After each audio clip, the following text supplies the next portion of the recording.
పోలీసుల కళ్ళు కప్పి తప్పించుకోవాలనుకున్నావురా? నీ సంగతి తర్వాత చెప్తాను. సారీ మేడం, మీరు చెప్తుంటే మేం పట్టించుకోలేదు. మా బిజీలో మేముంటే మాకు దొరకని సాక్ష్యాన్ని మీరు తీసుకొచ్చారు. మాకు దొరకని దొంగని మీరు పట్టించారు. ఒక బాధ్యత కలిగిన అనుదీప్ భార్యగా మీరు ప్రవర్తించారు కాబట్టే దొంగ మనకు దొరికాడు. ఒక రకంగా మా పని మీరు చేశారు కాబట్టి మీకు ఎలా థ్యాంక్స్ చెప్పుకోవాలో మాకు తెలియట్లేదు. ఎస్ఐ గారు చెప్పింది కరెక్ట్ పల్లవి. నేను కూడా ఈ విషయంలో కాస్త మొండిగా ప్రవర్తించినట్టు నాకు అర్థమైంది. ఎస్ఐ గారికి థ్యాంక్స్తో పాటు నా థ్యాంక్స్ నీకు కూడా.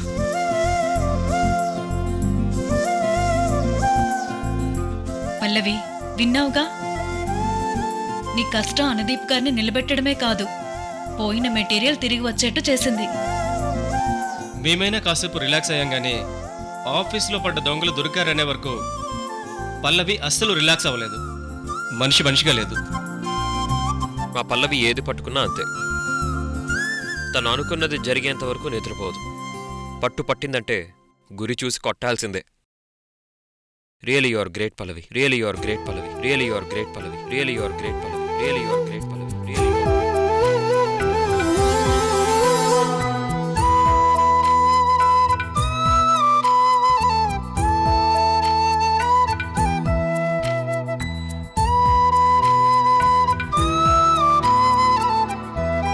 పల్లవి, రిలాక్స్. నీ ఎక్స్ప్రెషన్ నాకు అర్థమైంది. ఎస్ఐ గారు, ముందు ఆ పెద్ద మనిషిని రిలీజ్ చేయండి. లేదంటే పల్లవి దగ్గర మీరు నేను విలన్స్ అయిపోతాం. అలాగే sir. Constables sir, lock open చేయి.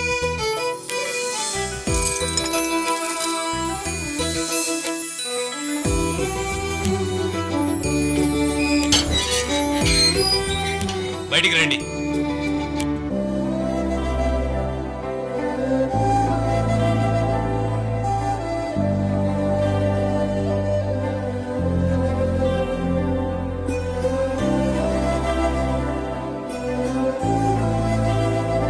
నూకరాజు, నువ్వు ఈ దొంగతనం చేయలేదు.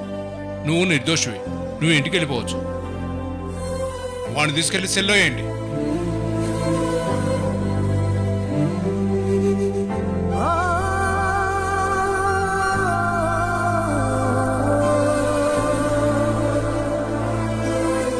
ఏమండి?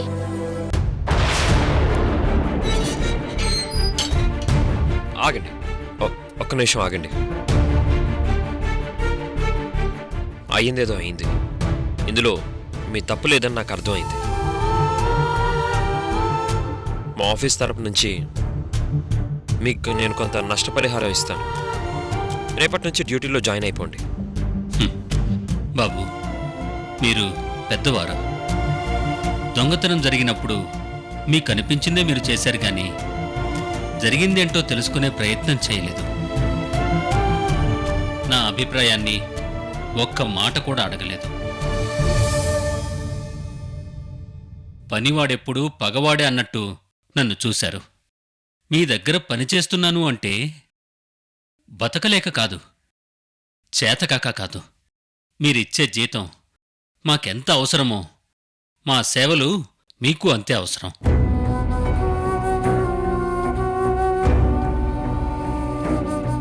ఈ దొంగతనం దగ్గర మీరు డబ్బున్నోళ్ళు అనే మీ బుద్ధి బయటపడిపోయింది.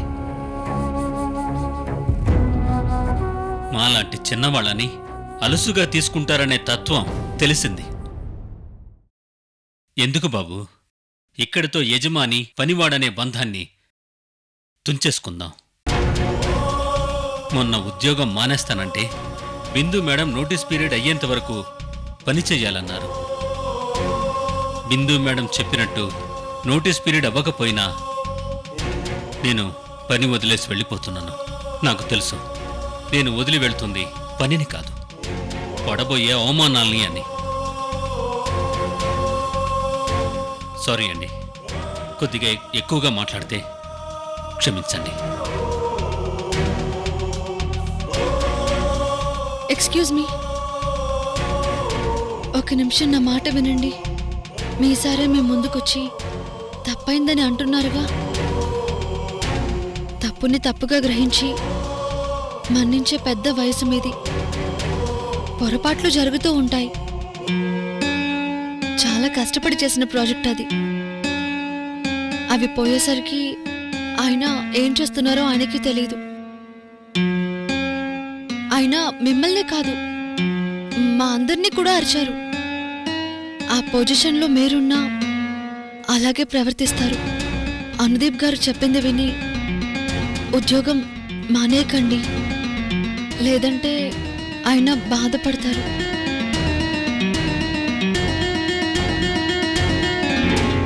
ఏంటి చిన్న విషయానికి హడావుడి చేస్తున్నావు? సెక్యూరిటీ ఇష్యూస్ వచ్చినప్పుడు వాచ్మెన్నే అడుగుతారు కానీ కుక్ను క్యాటరింగ్ చేసేవాడిని క్వశ్చన్ చేయరు. ఇదో పెద్ద మ్యాటర్ లాగా ఫీల్ అవ్వద్దు. రేపటి నుంచి పనిలో జాయిన్ అవ్వు. కరెక్ట్గా చెప్పావు గుణ. ఇంతమంది చెప్తున్నాం, అర్థం చేసుకోండి. ఈ ఉద్యోగం వదిలేస్తే మీకు వెంటనే ఉద్యోగం దొరకదు. మీకు ఒక ఫ్యామిలీ ఉంటుంది, పిల్లలుంటారు, ఇంట్లో ఖర్చులు ఉంటాయి. అనుదీప్ గారు నష్టపరిహారం కూడా ఇస్తానని మాటిస్తున్నారు కదా. మీరింకోసారి అడిగించుకోకండి, బాగోదు. బావుందమ్మా. ఎవరి పరిధి మేరకు వాళ్ళు మాట్లాడుతున్నారు. మీరందరూ చెప్తుంటే నేనేదో తప్పించుకుంటున్నట్టు అనిపిస్తోంది. మీ మేడం పల్లవి గారు నా కోసం ఇంత శ్రమ ఎందుకు తీసుకుంటున్నారో, పదే పదే ఎందుకు చెప్తున్నారో నాకు తెలుసు. నాకు అంతా అర్థమవుతుంది. నా వయసుకి ఎన్నో అనుభవాలుంటాయి. ఆ అనుభవాలు నిజమేంటో అబద్ధమేంటో తెలిసేటట్టు చేస్తాయి. ఇంతకాలం మీకు సర్వీస్ చేసినందుకు, ఆ సర్వీస్కి తగ్గ జీతం నాకు ఇచ్చినందుకు మీకు కృతజ్ఞతతో సదా రుణపడి ఉంటాను. నా చివరి నమస్కారాన్ని మీరందుకోండి. నన్ను మన్నించండి. నీ వల్లే ప్రేమంటే తెలిసింది ఓ నాన్న, నీ వంటే సంతోషం కలిసిందిలే నాన్న. నీ చేతుల్లో ఉంటే భయమేది ఓ నాన్న, ఒంటరిగా నేనున్నా నా ధైర్యం నువ్వేగా. నా నీడలా నా వెనకే ఉంటూనే నడిపావులే నా ముందు దారులే. నా నవ్వులే నీ లోకమంటూనే నా చుట్టూ బంధాలే అన్నావు ఓ నాన్న. ఆరారో ఆరారే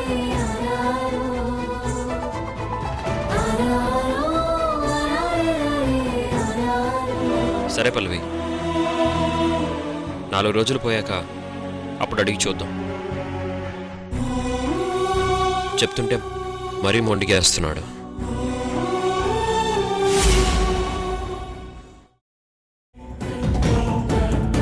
తానొకటి తెలిస్తే దైవం ఒకటి తలిచినట్టు దీని కౌంటర్కి ఎన్కౌంటర్ పడినట్టుంది.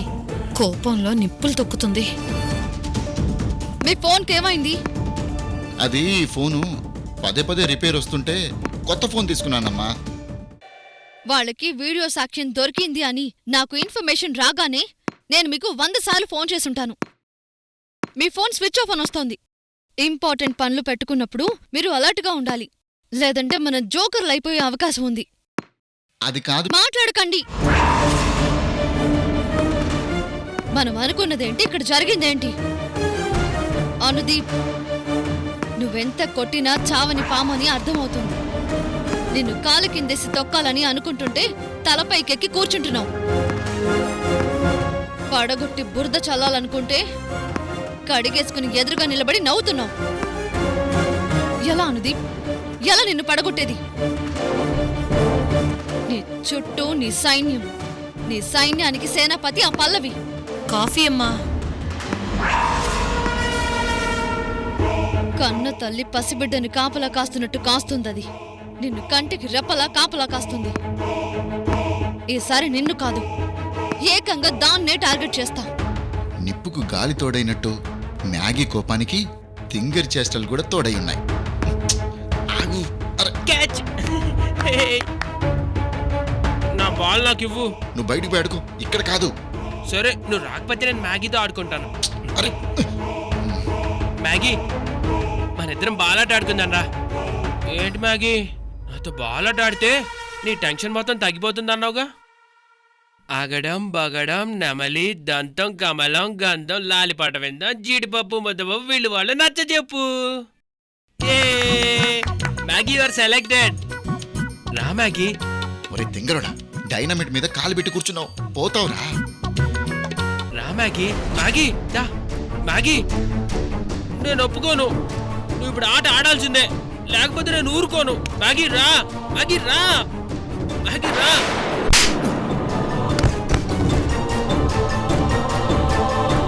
ఇక్కడ మాట్లాడుకుంటుంటే మధ్యలో దూరి ఫుట్బాల్ ఆడుకుందాం, క్రికెట్ ఆడుకుందామని ఏంటి గొడవ? Get out from here, get out from here, get out from here. వెళ్ళి తలుపులేసుకుని నీ గదిలో ఆడుకో. బయటికి వచ్చావంటే తాట తీసేస్తాను.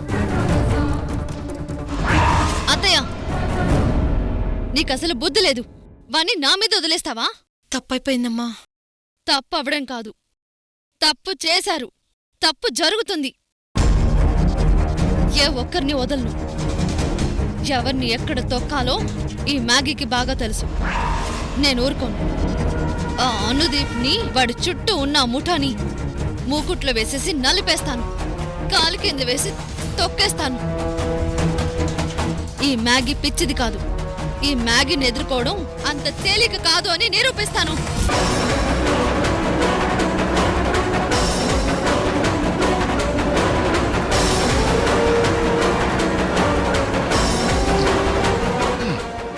లే ఒరే, ఐస్ మీద కూర్చున్నామా పెనం మీద కూర్చున్నామా అని తెలియకపోతే ఎలారా? 25 దాటాయి, ఇంకా మ్యాగీ మూడేంటో తెలుసుకోకుండా ఆటలాడుకుందాం మాట్లాడుకుందామని చేయి పట్టుకొని లాగితే ఎలారా? ఏమ్మా, మీరైనా మీ అబ్బాయి కాస్త నేర్పొచ్చు కదా. ఏం చెప్పమంటారండి, వీడికి చెప్పి చెప్పి అలసిపోతున్నాను. నేను ఇంట్లో ఉండను, వెళ్ళిపోతాను. రేయ్, ఆకొచ్చి ముళ్ళు మీద పడ్డా, ముళ్ళొచ్చి ఆకు మీద పడ్డా ఎవరికి నష్టం? ఆ? నా చెప్పుకి నష్టం. నిన్నెవ్వరూ బాగు చేయలేడు. నువ్వు వెళ్ళినా మ్యాగీకి నష్టం కలగదు, నువ్విక్కడున్నా మ్యాగీకి లాభం కలగదు. కాబట్టి సూర్యుడి తాపాన్ని, మ్యాగీ కోపాన్ని తట్టుకున్నప్పుడే నీ భవిష్యత్తు బాగుంటుంది. మీ అమ్మగారి మొహంలో ఆనందం ఉంటుందిరా.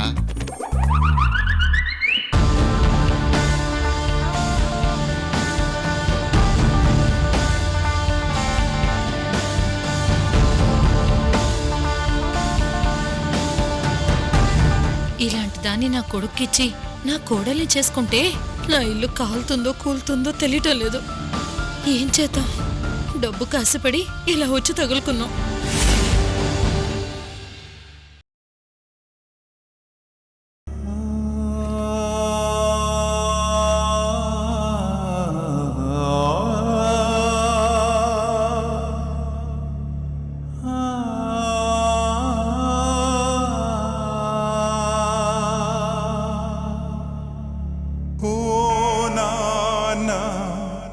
నను మన్నింపమనలేని పాపానై కుంగదీసాను నీ గుండెని. నీ ఆశలాది పాలని సుడిగాలినై మింగానని, నీ కళ్ళలో స్వప్నాలని కలతై నేనే చెరిపానని.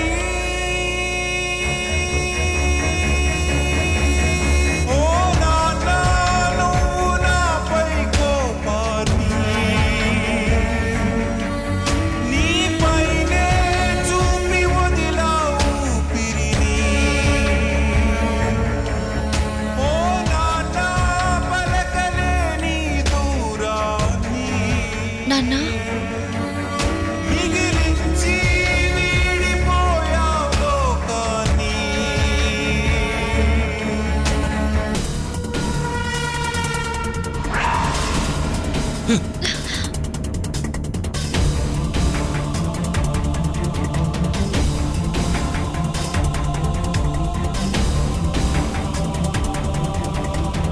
అంకుల్, మీరు పోలీస్ స్టేషన్ నుంచి బయటికి రావడానికి పల్లవి చాలా కష్టపడింది. మిమ్మల్ని స్టేషన్లో పెట్టిన దగ్గర నుంచి తను నిలబడలేకపోయింది, కూర్చోలేకపోయింది. నాన్న మీద నింద వేశారు, ఆయన అలాంటివాడు కాదు అని క్షణక్షణం అనుదీప్తో గొడవ పడుతూనే ఉంది. తన కన్న తండ్రిపై పడ్డ నిందను చెరిపేయడానికి కొడుకు పడే ఆరాటమంతా కూడా మీ కన్న కూతురిలో నేను చూశాను అంకుల్. ఎందుకు మేడం ఈ నాటకాలు?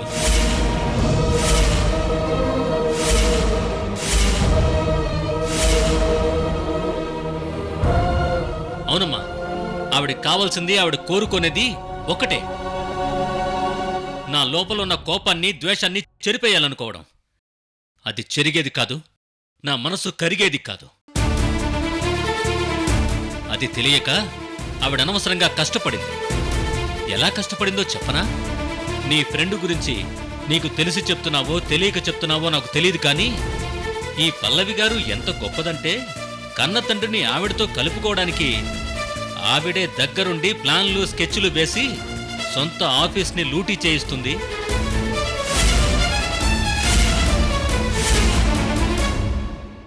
ఆ నింద తండ్రి మీద పడేట్టు చేసి కన్న తండ్రిని అరెస్టు చేయిస్తుంది.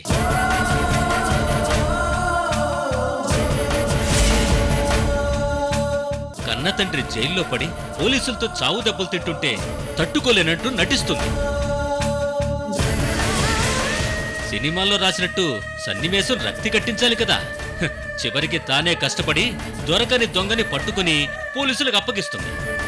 అప్పుడు పోలీసులు నమ్మి ఆయన మంచోడు, మనం అపార్థం చేసుకున్నామని నన్ను వదిలేస్తారు.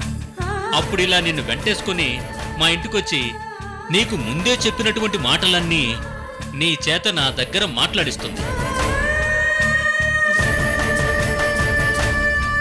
అది విని నేను, అమ్మా, ఇన్నాళ్ళు నా కూతురు నేను అనుమానించాను, అవమానించాను, అపార్థం చేసుకున్నాను, బుద్ధి లేక గడ్డి తిన్నాను, కన్నబిడ్డనే అనుమానించి దూరం పెట్టానే, నా బిడ్డ నన్ను ఇంత కష్టపడి విడిపించాక ఇంకా అర్థం చేసుకోలేకపోతున్నాను అని దగ్గరికి తీసుకొని కన్నీళ్లు కార్చాలి.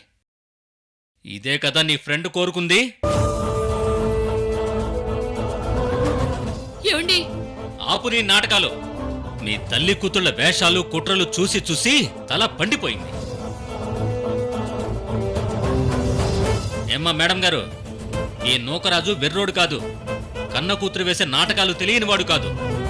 నీ కడుపున నేను పుట్టలేదు, నా కడుపున నువ్వు పుట్టావు. నీ కుట్రలో నేను బలిపశువునైపోయాను. ఇప్పుడు కడుపు నిండిందా మేడం? ఏం మాట్లాడుతున్నారండి? అలాంటి పనులు చేయాల్సిన అవసరం పల్లవికి ఏముంటుంది? అందరినీ ఆడిపోసుకుంటున్నట్టు కన్న కూతుర్ని కూడా ఆడిపోసుకుంటున్నారు. నోర్మై, ఈ వీధి బాగోతాలు, ఏకపాత్రాభినయాలు, సాంఘిక నాటకాలు, జానపదాలు రాసి రాసి చూసి చూసి నాకు వయసైపోయింది. మీరు చదువుకున్న తెలివితేటలు ఉద్యోగాల్లోనో వ్యాపారాల్లోనో ఎదగడానికి వాడితే ఈ పాటికి ఎక్కడికో పై స్థాయికి వెళ్ళిపోయి ఉండేవారు. ఎందుకమ్మా పిచ్చుకు మీద బ్రహ్మాస్త్రం వేసినట్టు ఈ పేదోడి మీద డ్రామాలు, కథలు అల్లి పాత్రధార్యం చెయ్యాలని చూస్తారు? అమాయకుణ్ణి చేసి ఆడుకోవాలని చూస్తారు? నాన్న, ఏం మాట్లాడుతున్నారు? మీ కూతురు అలా చేసిందని ఎలా అనుకుంటున్నారు? మేడం ఆపండి. మీరందరూ నేను చదివేసిన పుస్తకాలు, ఆ రాతేంటో ఆ గీతేంటో అన్నీ తెలిసిపోయాయమ్మా. మీరాడిన ఈ డ్రామాని ఈ నూకరాజు నమ్మట్లేదు. కూతురా, కడుపులో పెట్టుకుని కాపాడుకున్నావని కళ్ల వెంట కన్నీరు కారుస్తూ మీ కాళ్ల మీద పడి ఏడవడు. ఎందుకంటే వీడికంటూ దేవుడు ఒక బుద్ధి ఇచ్చాడు. అది ఉన్నన్నాళ్ళు దాన్ని వాడుతూ ఉంటాడు. ఇక మీరు దయచేయండి. మీరు వద్దు, మీ పలకరింపులు వద్దు, ఆ జాలి చూపులు వద్దు, ఏమీ వద్దు. నాన్న, మీ కూతుర్ని మీరే అవమానించుకుంటున్నారు. నా మనసు పడే బాధ మీకు అర్థం కావాలని, మీతో చెప్పుకోవాలని, మీతో మాట్లాడాలని వచ్చాను. అంతేకాని ఇలా నాటకాలు, డ్రామాలు ఆడటం నాకు అలవాట్లేదు నాన్న. ఎందుకు ఇలా రాతి మనిషిలా మారిపోయారు నాన్న? మీలో ఉన్న ప్రేమించే మనిషి ఏమైపోయాడు? మా బాధ్యతలన్నీ మోసి మమ్మల్ని పెంచిన గొప్పతనం ఏమైపోయింది? నేను మీ కడుపున పుట్టిందాన్ని. అటువంటి తప్పుడు పనులు చేయటం, కుట్రలు కుతంత్రాలు చేసి కుటుంబాలని కలపడం నాకు రాదు నాన్న.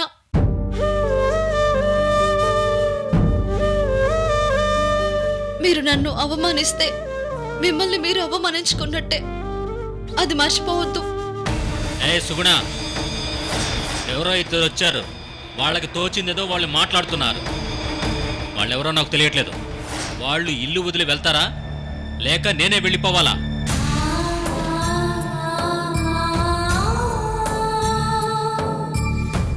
బిందు, వెళ్ళిపోదాం పదా. అవును పల్లవి, నువ్వు చెప్పింది కరెక్ట్. ఒక్క క్షణం కూడా ఇక్కడ ఉండొద్దు. పద.